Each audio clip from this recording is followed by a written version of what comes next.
Dan kadang-kadang dia nggak cukup sekali, cium tangan 2 kali. Dah, 2 kali cium tangannya supaya barokah. Nggak boleh. Dan dia senang kalau ada orang cium tangan kepada dia, senang dikasih begini. Nggak boleh. Bagaimana hukumnya mencium tangan kepada guru besar atau ustadz atau orang tua? Gak apa-apa, mau guru besar, guru kecil gak ada masalah. Guru badan besar, guru macam kecil gak ada masalah, itu takrim, bagian dari penghormatan. Boleh. Sekarang ini kan masih ya, masih banyak. Kemarin saya tegur juga itu, ada yang salam bungkuk begini, ada cium tangan begini. Gak boleh, gak boleh. Takbilu lihat nisfus sujud, mencium tangan separuh sujud. Ini bahaya nggak kalimat ini? Bahaya, ya. Karena sujud di situ artinya nyembah, toh, ya. Berarti saya separuh nyembah guru kalau. Waalaikumsalam warahmatullahi wabarakatuh. Bagaimana hukumnya mencium tangan kepada guru besar atau ustadz atau orang tua? Gak apa-apa, mau guru besar, guru kecil gak ada masalah. Guru badan besar, guru macam kecil gak ada masalah, itu takrim, bagian dari penghormatan. Antum lihat nanti di hadis riwayat Al-Bukhari, saya punya buku, saya sudah karang. Ya, bukan mengarang, cuma mengumpulkan sedikit saja. Ya, ada namanya Al-Majmu' 17 hadis.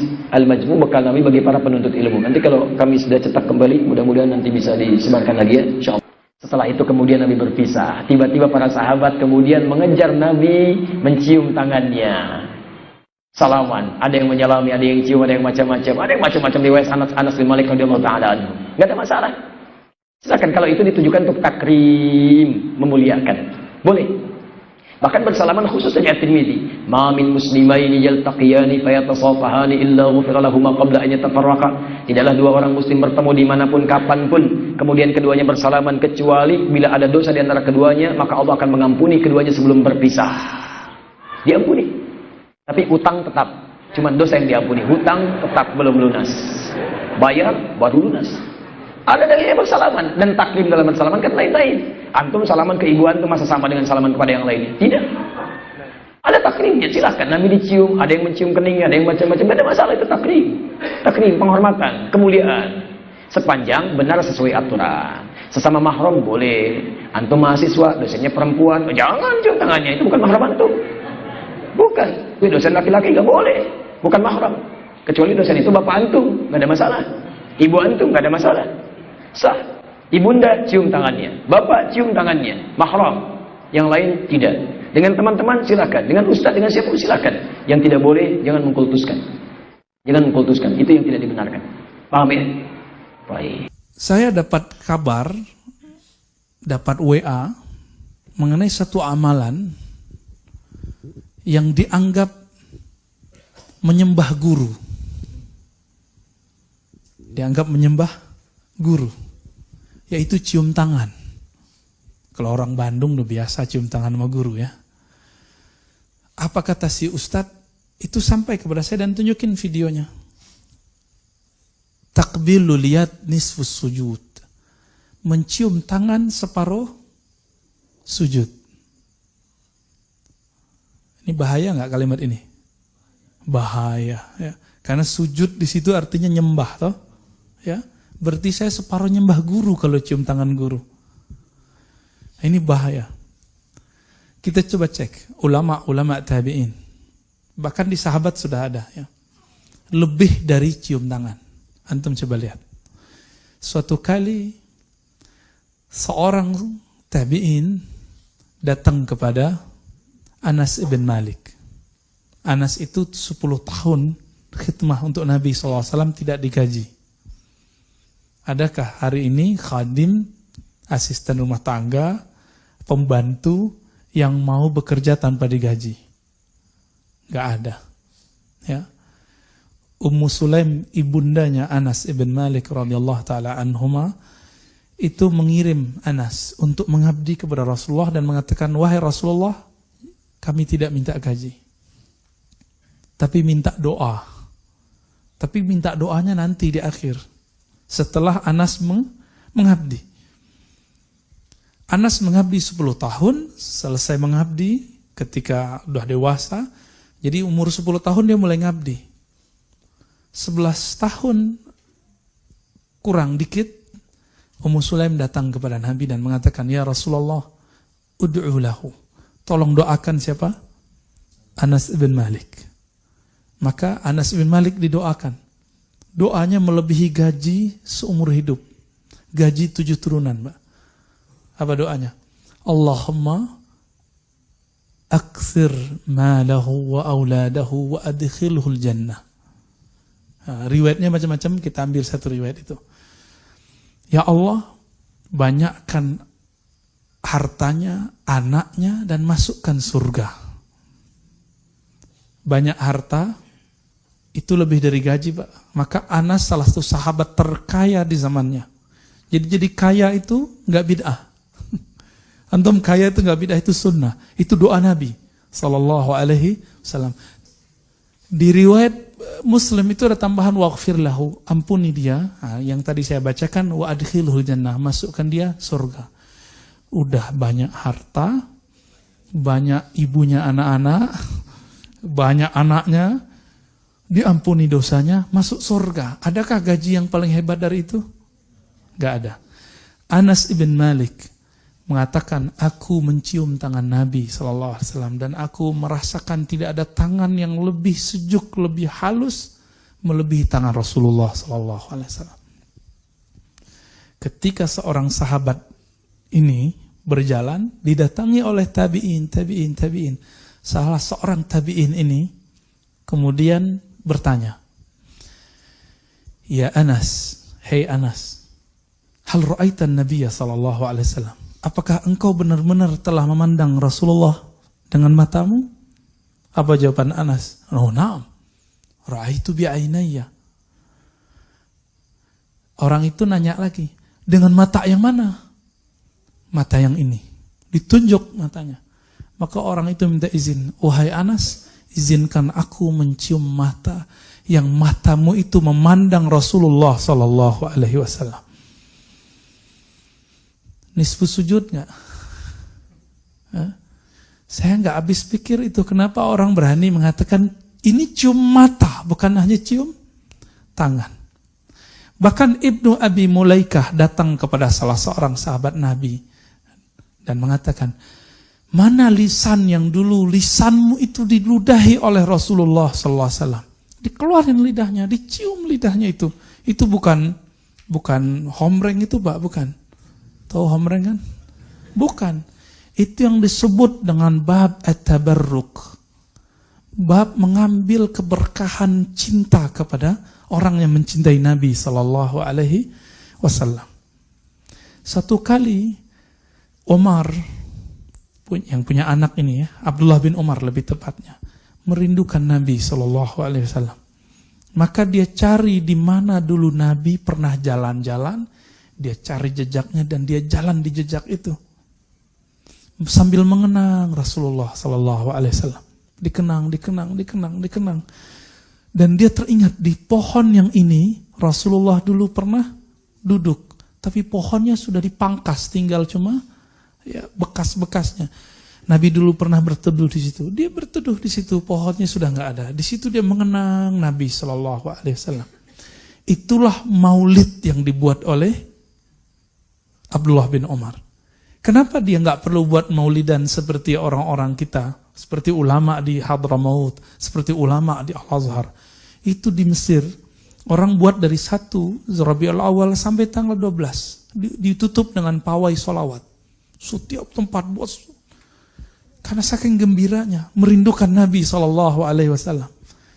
Siapapun Anda, sepanjang syahadatnya itu sama, kiblatnya sama, maka Andalah saudara seiman, saudara seagama, walaupun di tengah-tengah itu ada perbedaan-perbedaan. Tetapi jangan sampai perbedaan-perbedaan itu membuat sesama ahlu tauhid, sesama ahlul kiblah itu menjadi bermusuhan ya, antar satu sama lain. Saudaraku yang berbahagia, saya sepertinya sudah lama mendengar salah seorang ustadz yang mengatakan tidak boleh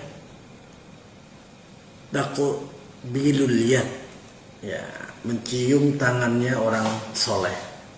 Sebagaimana tradisi di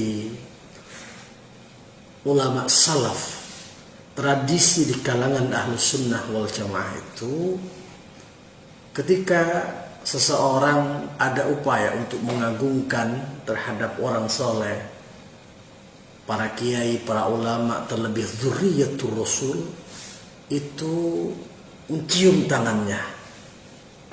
Tapi ada beberapa orang yang ini melarang, ini bukan suatu ajaran. Nah, saudaraku yang berbahagia, mari kita kaji secara objektif, secara ilmiah. Walaupun misalnya ada yang tidak mau, tapi ini kita akan memberikan suatu pandangan ilmiah terkait hujjah. Kenapa di dalam tradisi Ahlus Sunnah wal Jamaah itu kalau menjumpai orang yang lebih alim, terutama dzurriyyatur rasul, itu salaman cium tangan. Nah, ini perlu kita jawab. Ternyata kita menemukan di dalam suatu kitab Bughyatul Mustarsyidin, di sini disebutkan bahwa hal taqbilu aidis sadatil asyrafis sunnatun aw mubahun aw makruhun. Apakah mencium orang yang mendapat gelar sayyid, habaib atau dzurriyyatus rasul, atau barangkali orang soleh, itu termasuk sunnah, mubah atau makruh? Nah, ini menjadi pertanyaan kita bersama. Ini mubah, sunnah atau makruh? Wa qala fi Fathil Mu'in, Syekh Zainuddin Al-Malibari itu menjelaskan dalam kitab Fathul Mu'in, wafaqa an-Nawawi bi karahatil inhina wa taqbil nahwi yadin aw rijlin li nahwi ghaniyin. Ternyata Al-Imam An-Nawawi itu sepakat bahwa orang yang sampai membungkukkan badan atau barangkali sampai mencium tangannya karena dia kaya, karena kekayaannya, maka hukumnya adalah karahah, hukumnya adalah makruh. Jadi kalau pendapatnya Al-Imam An-Nawawi di sini, orang yang mencium tangan orang yang takbirul yad, orang yang sampai inhina, barangkali inhina itu adalah membungkukkan badan, li ajlil ghina, karena dia orang kaya. Kan biasanya ada ya, kalau dia ketemu orang kaya kemudian sampai sopannya berlebihan, li ajlil ghina, ya, bukan karena memang akhlakul karimah, bukan karena menghadirkan tata cara atau etika yang baik di tengah-tengah masyarakat. Berarti kalau ada li ajlil ghina ini, sehingga kalau kepada orang lain dia tidak sesopan itu, ya, dia sopan sampai taqbilul yad li ajlil ghina, karena orang itu kaya, maka hukumnya adalah makruh, tidak sampai haram. Nah, wa fil hadis man tawaddu'a li ghaniyyin dhahaba thulutsa dinihi. Di dalam suatu hadis Rasulullah sallallahu alaihi wasallam ternyata bahwa kalau ada seseorang itu rendah hati kepada seseorang karena kekayaannya, karena dia kaya raya, karena dia luar biasa dari sisi ekonomi misalnya, dhahaba thulutsa dinihi, maka hilanglah sepertiga daripada agamanya. Nauzubillahi min dzalik. Ya, sekali lagi ini karena kekayaannya, bukan karena memang menghormati dia sesama umat Islam. Jadi yang membedakan karena kekayaan atau bukan itu adalah dia kepada orang lain yang tidak kaya juga hormat. Nah, yang menjadi pertanyaannya adalah bagaimana kalau kita takbilul yad, mencium tangan atau al-hurmah kepada orang soleh, kepada orang ahli ilmu. Di sini disebutkan wa yundabu dzalika li nahwi salahin aw ilmin aw syarafin. Tetapi hukumnya sunnah di sini. Kalau ada seseorang itu mencium tangan, kemudian memuliakan, kepada orang-orang soleh atau orang-orang yang ahli ilmu, katakanlah kepada seorang ulama, kepada dzurriyyatur rasul, itu hukumnya sunnah. Tradisi yang menjadi hal yang sangat kita ketahui bersama di tengah-tengah masyarakat, di kalangan para habaib, di kalangan para kiai, mencium tangan para kiai, mencium tangan para ulama, dzurriyyatur rasul khususnya, itu sunnah secara hukum, ya. Secara hukum adalah sunnah. Kenapa?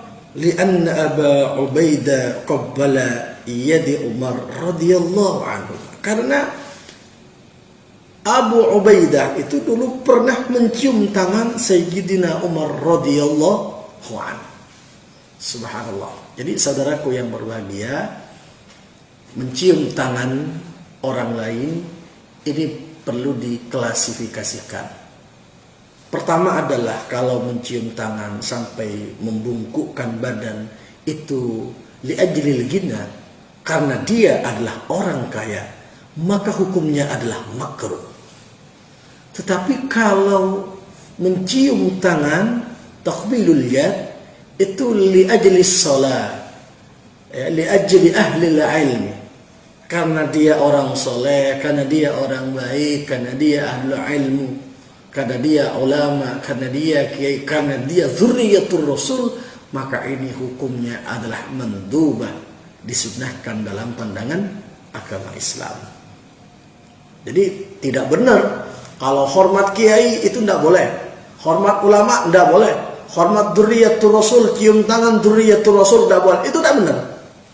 Yang benar adalah hormat kiai, hormat ulama, hormat habaib, hormat dzurriyyatur rasul, hukumnya adalah mandubah, hukumnya adalah disunnahkan dalam pandangan agama Islam. Mudah-mudahan mencerahkan untuk kita semua, bisa dijadikan referensi dalam kehidupan kita sehari-hari. Kita hormat kepada orang soleh, ada dasar hukumnya, dicontohkan oleh sahabat-sahabat dahulu kala. Subhanallah walhamdulillah.